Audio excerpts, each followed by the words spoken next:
Allora, per spostarci nell'altro stabilimento abbiamo dovuto rispogliarci e rivestirci, Sì. sempre questa dogana, perché è chiamata dogana danese? Perché l'hanno inventati i danesi forse? Penso di sì, ma forse è gente che, boh, non lo so.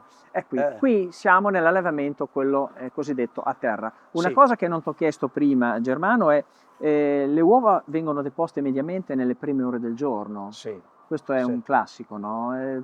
Io ho visto questo, che La tua esperienza ti dice che sì, le prime ore della luce, come si accende la luce, loro iniziano a mangiare e a deporre le uova alla mattina, alla diciamo mattina. così. Qua tu hai visto nel corso degli anni anche diversi tipi di impianto, perché la tua famiglia tradizionalmente è sempre stata allevatrice di uova. Sì, perché io a 6 anni andavo a raccogliere col cestello che si usava in spiaggia al mare, andavo a raccogliere le uova che rimanevano nel letame, sulle lettiere. Sulle lettiere, perché una Qui- volta erano tutte su lettiera. Tutte su lettiera. E io ho visto tutti i percorsi.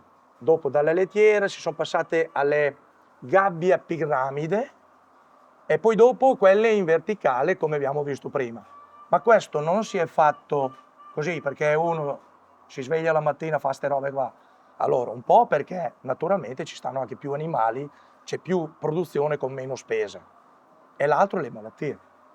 E Perché quindi portandole in gabbie, che non sono a contatto con le feci, come vedremo adesso, coccidiosi, i vermi, salmonelle, topi, c'è una miriade di problemi. è molto più problematico Esatto, dal punto di vista sanitario e anche dal punto di vista produttivo. Da questo anche a punto di livello vista. produttivo. E infatti queste malattie sono ritornate. Quindi questa, dicevamo, altra tipologia. E come mai diciamo, c'è stata questa corsa all'allevamento a terra? Poi si pensa nell'accezione comune che la gallina allevata a terra stia bene, che sia, come dicevi prima, in un campo bello verde. In realtà tecnicamente allevamento a terra è anche come quello che vediamo, no? Sì. Quindi, e poi si è passati, diciamo, da un sistema a questo perché c'è stata una spinta un po' da parte di chi? Una spinta e una forzatura, secondo me. È partito tutto da un'azienda che servivo io tanto tempo fa, della grande distribuzione, che dall'oggi al domani hanno detto: noi dal tal data vogliamo solo uova allevate a terra. E quindi tutti i fornitori si dovevano adeguare. Allora, io mi sono adeguato un po' nel tempo così, però ho deciso di starne fuori. Per il momento ne sono stato fuori. Ho continuato con quelle in gabbia. Anch'io, per non chiudere, ho dovuto adeguarmi a fare questa roba qua, perché se qui ci si pensa che le galline vivono in questo sistema qua, poi periodicamente dobbiamo chiuderle, sempre autorizzati, e quella roba lì va tolta con una La persona, pollina? è da togliere con la carriola e il badile. Voi pensate del 2025 avere ancora dei sistemi così per far passare che la gallina sta meglio? E poi Cioè, lì è una, si vede la pollina. Poi tu prima, è una roba che prima non parlavi so. anche Sì, dell'inquinamento sì, delle sì, uova sì, che è sì, maggiore. sì, sì, sì, sì, ma ce ne sono quante ne volete. Naturalmente queste vanno scartate, queste vengono in sala di lavorazione, Dicono queste che vanno buttate alla sgusciatura e queste qui vanno in confezione. certo.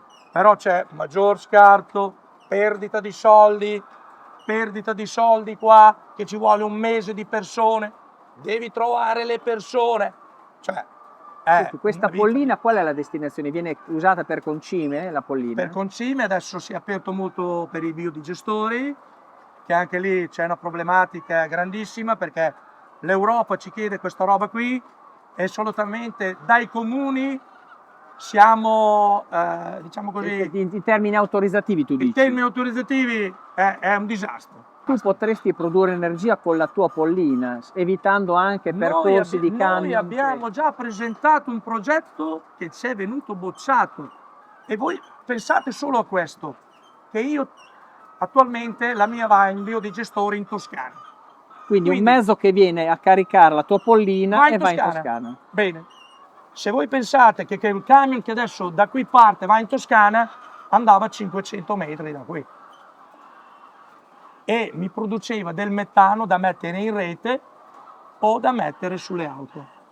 In cui tu avevi anche, insomma, era un sistema circolare dove Circolare. non andava sprecato Oltre a nulla. me c'erano altre 6 aziende agricole, cooperative agricole, che dopo loro avrebbero preso l'azoto da dare nei campi, invece di usare l'azoto chimico sarebbe stato un azoto naturale. C'è una grossa industria qui che avrebbe dato i suoi scarti. Cioè, questo è un biometano che va solo a scarti, non a quelli iniziali che usavamo del mais che andava Certo. per l'alimentazione. Però c'è un mare di no. No, speriamo di risolvere anche questo problema, Germano. Allora, Germano, Ci proviamo. se noi andiamo qua adesso, cosa fanno le galline? Si agitano? Sì. No, ma è che ci immerdiamo l'inverosimile. Cioè, Siamo- io ci sono abituato, però adesso ti posso aprire, Ma sono tranquillissime, sono. perché la gallina, lasciamo stare, non è nata per volare. Quindi lei tutti questi salti qui li deve fare per andare dentro a mangiare e a bere. E quindi quando esce, sbatte col petto, si rompe un'ala, si rompe una gamba, quella è destinata purtroppo a morire. Ho capito. Quindi mortalità anche più alta, gestione molto alte. Germano, andiamo a vedere che fine fanno queste uova qua Sì. adesso, eh? Sì.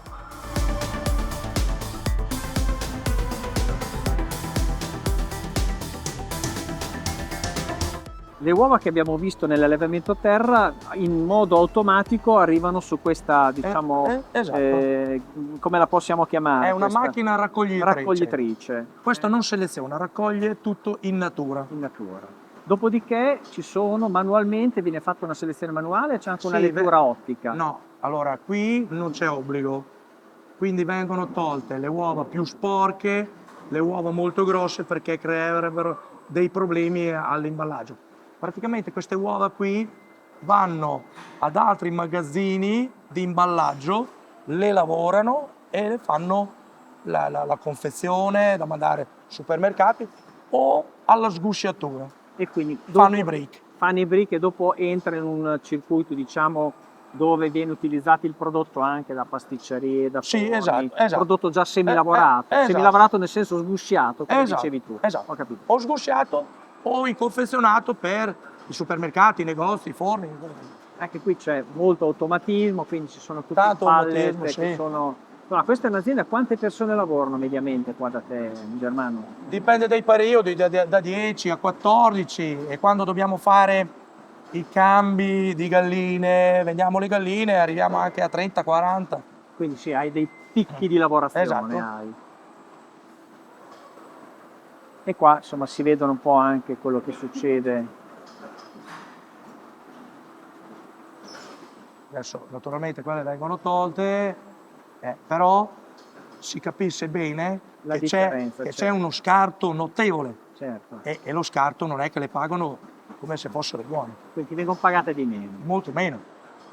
Allora, questo è un reparto, ce n'è un altro, invece andiamo a vedere la filiera di quelle allevate in gabbia. Esatto.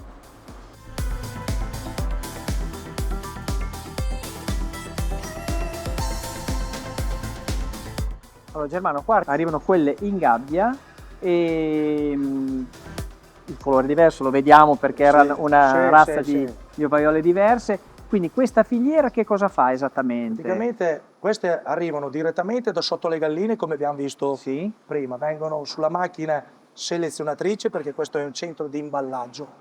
L'altro era un centro di raccolta. Questo è un imballaggio. questo è imballaggio e lavorazione.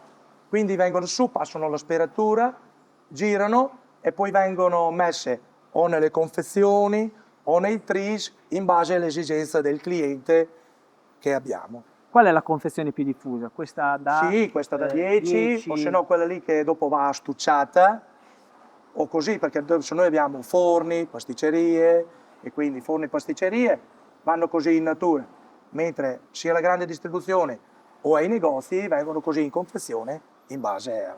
Le uova vengono classificate in 4 categorie, no? Dallo 0 fino al 4, fino al 4, fino al 3. Sì, Quindi sono 0, sono quelle biologiche. biologiche, quindi che sono di per sé allevate a terra sul prato, in sul questo prato caso, e alimentazione biologica. biologica. Mentre poi dopo c'è l'uno che è allevate a terra all'aperto, Sì. free range praticamente. Quindi escono dal capannone, stanno fuori e poi dopo rientrano. E rientrano, però lì con l'influenza aviaria so che hanno preso una deroga per tenerle chiuse per evitare il contagio, esatto, certo. alto rischio. Poi c'è il codice 2, allevate in voliera fuori, che è come abbiamo visto le galline bianche, sì. E poi abbiamo il codice 3, che sono quelle in gabbia, che è quelle che stiamo lavorando adesso. Ho capito. Quindi insomma c'è anche lì il consumatore è attento a questa valutazione, a questa diciamo classificazione che viene fatta? Ma penso di sì. Ci guarda, diciamo. Ci guarda, adesso noi facciamo solo codice 2 e codice 3. Ho capito. Perché biologico non abbiamo, diciamo così, i capannoni e lo spazio, poi